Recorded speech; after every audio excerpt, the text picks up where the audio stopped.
Bismillahirrahmanirrahim. Assalamualaikum warahmatullahi wabarakatuh.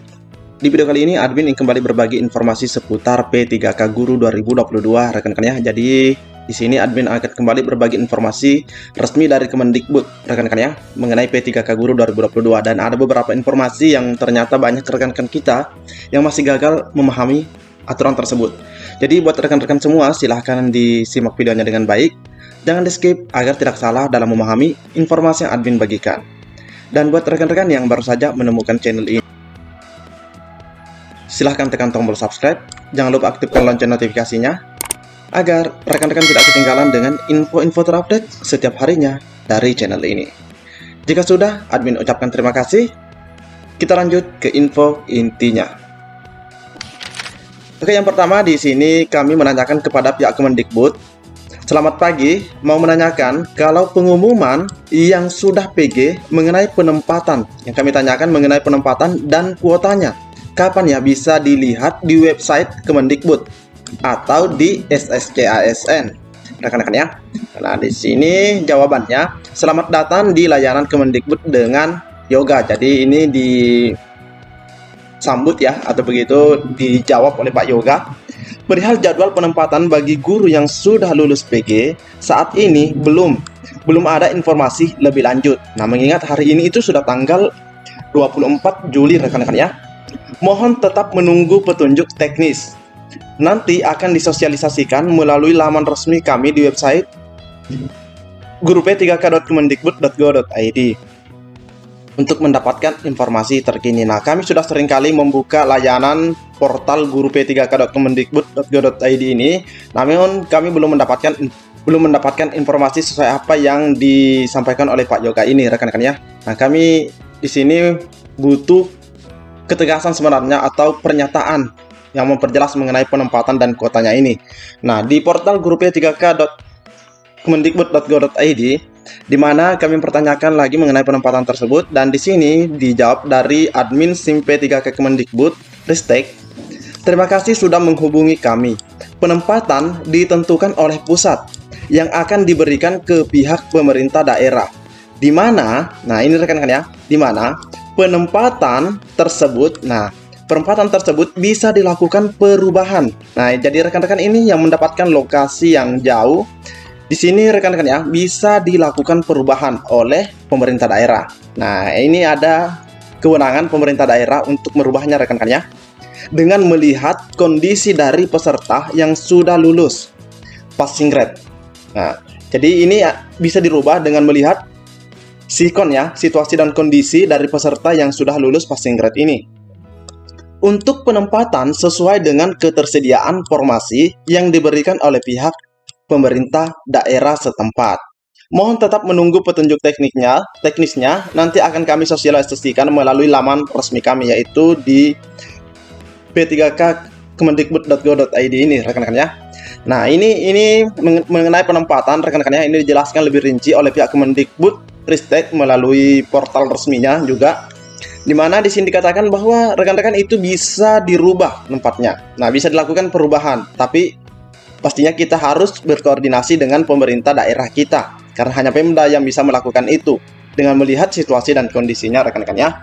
Jadi rekan-rekan nanti ketika melihat lokasi formasinya yang terbilang cukup jauh begitu rekan-rekan ya, atau seperti apalah kondisinya, silahkan berkoordinasi dengan pemerintah daerahnya sebelum mengkonfirmasinya rekan-rekan ya.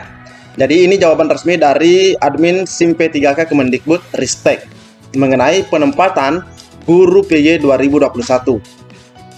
Nah, selanjutnya ada pertanyaan dari salah seorang rekan kita. Mungkin pertanyaan ini juga mewakili pertanyaan rekan yang lainnya.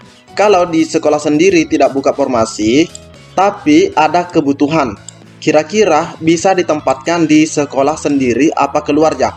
Nah, jika dilihat dari pertanyaannya rekan-rekan ya, sepertinya ini adalah guru sekolah negeri, guru honorer negeri rekan-rekan ya. Nah, bagaimana jika misalnya tidak buka formasi tapi ada kebutuhan? Nah, kita bisa melihat kembali rekan-rekan ya, perbedaan P3K 2022 dengan P3K 2021. Nah, di sini ada beberapa perbedaan. Salah satunya kita bisa lihat di poin ini rekan-rekan ya. Ini poin keempat. Nah, di mana di sini tidak terjadi mutasi, rotasi, atau pergeseran. Jadi tidak terjadi mutasi atau rotasi ataupun pergeseran. Nah, di mana di sini dicontohkan oleh Prof Nunu, rekan-rekan ya. Jadi rekan-rekan yang sudah paham mengenai hal ini silahkan di skip saja, rekan-rekan ya. Nah, di mana di sini dicontohkan kondisi pada instansi yang sama atau daerah yang sama, rekan-rekan ya. Nah, ini. Di sekolah A memiliki dua formasi. Nah, di sekolah A ada dua formasi yang tidak terisi. Yang tidak terisi. Ini sisa formasi, rekan-rekan ya. Dari dua guru di sekolah A tidak lulus. Nah, ada dua guru di sini dan tidak lulus. Dan di sini sebelumnya itu di tahun 2021 ada formasi yang disediakan. Seperti itu, rekan-rekan ya. Selanjutnya, terdapat dua guru yang lulus passing grade. Namun induk di sekolah B dan C kekurangan guru. Kekurangan guru, rekan-rekan ya. Artinya, di sini ada kebutuhan namun tidak ada formasi. Jika mereka keluar, otomatis di sini akan terjadi kekosongan.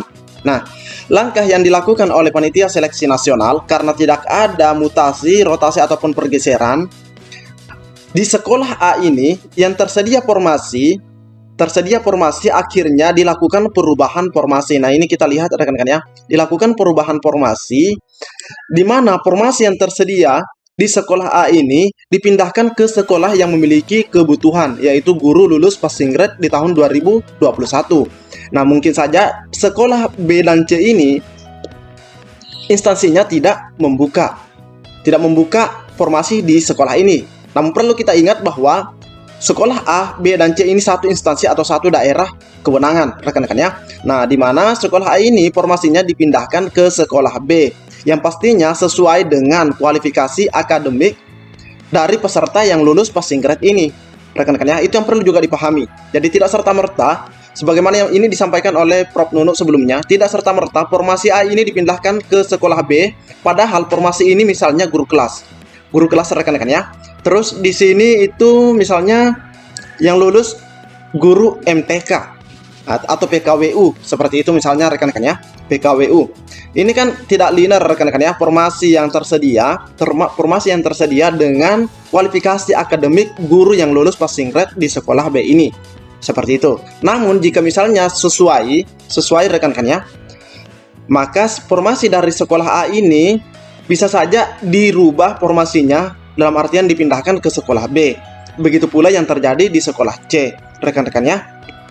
Nah, ini dalam satu kewenangan atau dalam satu instansi yang sama. Nah, di sini ada catatan perubahan formasi ke sekolah baru. Nah, ini rekan-rekan ya, perubahan formasi ke sekolah baru tidak berdampak menjadi kelebihan guru di sekolah tersebut. Tidak akan terjadi kelebihan karena memang yang akan mengisi di sekolah ini adalah guru dari sekolah tersebut yang sudah lulus passing grade di tahun 2021. Yang bisa kita katakan ya bersamaan dengan peserta ini rekan-rekan ya. Bedanya nasib berbeda begitu rekan-rekan ya, di mana mereka ini tidak lulus passing grade. Nah, itu rekan-rekan ya. Jadi inilah contoh jika ada kebutuhan namun tidak ada formasi. Jadi ini sama persis dengan apa yang ditanyakan oleh rekan kita. Nah, kebetulan kita bahas ini rekan-rekan ya. Nah, bagaimana jika dia adalah guru swasta yang tidak memiliki sekolah induk, rekan-rekan ya? Nah, pastinya kan tidak ada formasi, sudah bisa dipaparkan yang akan dibuka di sekolahnya. Sebagaimana yang dipaparkan oleh Pak Andika, di mana mereka ini kita fokusnya di warna biru ini rekan-rekan ya. Nah, di mana mereka ini yang non ASN lulus passing grade, baik PPG dan swasta, mereka itu akan masuk ke dalam KLUT atau keranjang.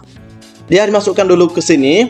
Setelah itu akan dilihat kebutuhan dari sekolah yang masih dalam satu instansi atau kewenangan, akan dilihat di manakah mereka bisa ditempatkan, rekan-rekan ya.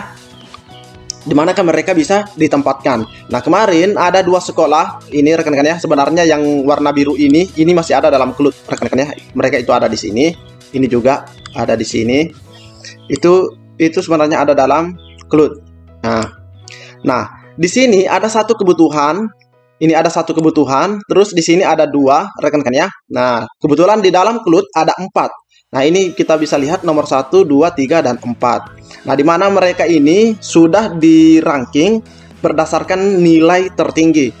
Jadi, ada 3 formasi yang tersedia di 2 sekolah, sehingga formasi yang tersedia ini, formasi yang tersedia ini akan secara otomatis diisi oleh peserta-peserta yang berada dalam klub ini berdasarkan rankingnya. Nah, kebetulan cuma ada 3 yang dibutuhkan, maka yang diambil adalah peringkat pertama, kedua, dan ketiga. Seperti ini rekan-rekan ya. Nah, sebagaimana tadi penjelasan dari pihak Kemendikbud, rekan-rekan ya. Nah, jika rekan-rekan misalnya sekolahnya ini terlalu jauh dari domisilinya, misalnya si ini lebih harusnya dekat ke sini, maka dia itu bisa melakukan koordinasi ke pemerintah daerahnya. Seperti itu rekan-rekan, masih bisa dirubah. Pemerintah daerah itu bisa menyesuaikan berdasarkan kedekatan domisili peserta.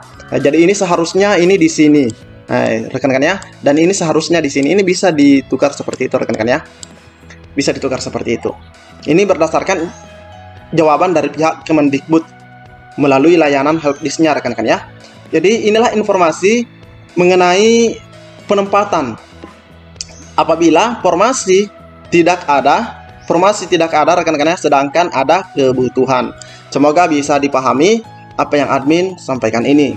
Jikapun ada kekeliruan dari apa yang admin sampaikan, mohon maaf rekan-rekan ya. Lebih dan kurangnya admin mohon maaf. Assalamualaikum warahmatullahi wabarakatuh.